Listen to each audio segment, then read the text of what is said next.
দীর্ঘ 22 দিনের সফর শেষ। প্রয়াগরাজে কুম্ভ স্নান সেরে নিজে সাইকেল চালিয়েই নির্বিঘ্নে বাড়ি ফিরলেন ইন্দোপুরের বেলেগোড়া গ্রামের প্রশান্ত মুসিব। গত 26শে জানুয়ারি প্রজাতন্ত্র দিবসের দিন সাইকেলের হ্যান্ডেলে দেশের জাতীয় পতাকা লাগিয়ে যৎসামান্য টাকা, কিছু শুকনো খাবার, জল, প্রয়োজনীয় পোশাক পরিচ্ছদ আর অদম্য জেদ ও ইচ্ছা শক্তিতে ভর করে ইন্দোপুরের বেলেগোড়া গ্রামের বাড়ি থেকে রওনা দেন প্রশান্ত। অবশেষে কুম্ভ জয় করে অযোধ্যার রাম মন্দির, কাশী বিশ্বনাথ ঘুরে সোমবার সন্ধ্যার কিছু আগে তিনি যখন বাড়িতে ফিরছেন, তখন তার জন্য এত চমক আর রাজকীয় সংবর্ধনা যে অপেক্ষা করছে তা বোধহয় স্বপ্নেও ভাবতে পারেননি তিনি। এদিন বেলেগোড়া ও তার আশেপাশের গ্রাম থেকে কাতারে কাতারে মানুষ মহাকুম্ভ থেকে ফেরা সাইকেল যাত্রী প্রশান্ত মুসিবকে স্বাগত জানাতে ফুলমালা আর শাঁখ হাতে দীর্ঘক্ষণ অপেক্ষায় ছিলেন। গ্রামের মাটিতে পা রাখার সঙ্গে সঙ্গেই সংবর্ধনার জোয়ারে ভেসে যান প্রশান্ত মুসিব।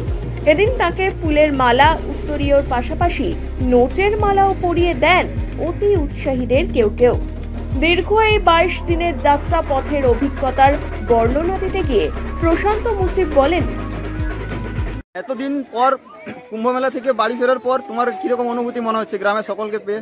আমি এত মানুষকে পেয়ে আমি সত্যি হতভম্ব যে এরকম আমার ভাবনার মধ্যে থাকে না যে এত মানুষ আমাকে এগিয়ে আসবে সম্বর্ধনা জানাতে, আমাকে অভিনন্দন জানাতে। আমার সত্যি ভালো লাগছে।